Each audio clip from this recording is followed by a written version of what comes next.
Hello everyone, hope you are doing well. If your laptop battery is not charging, even though it is plugged in, this tutorial is for you. Follow these steps to fix the problem.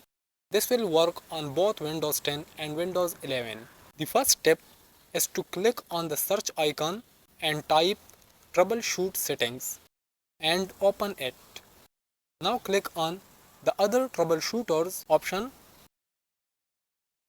Scroll down, find the power option and click on run.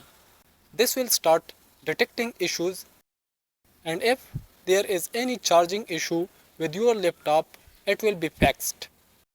After this, close the window. Now check if the battery is charging. If it is not, proceed to the next step. Right click on the start menu. Click on device manager. In device manager, click on the batteries option on the left hand side. You will find Microsoft AC adapter. Right click on it and click on update driver, then select search automatically for drivers.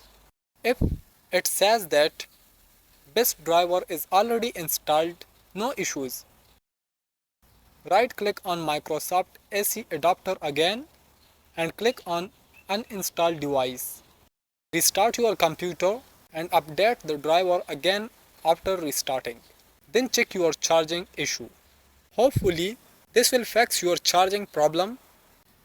If you still have the issue, please comment below or join our WhatsApp group by clicking the link in the description to contact us directly.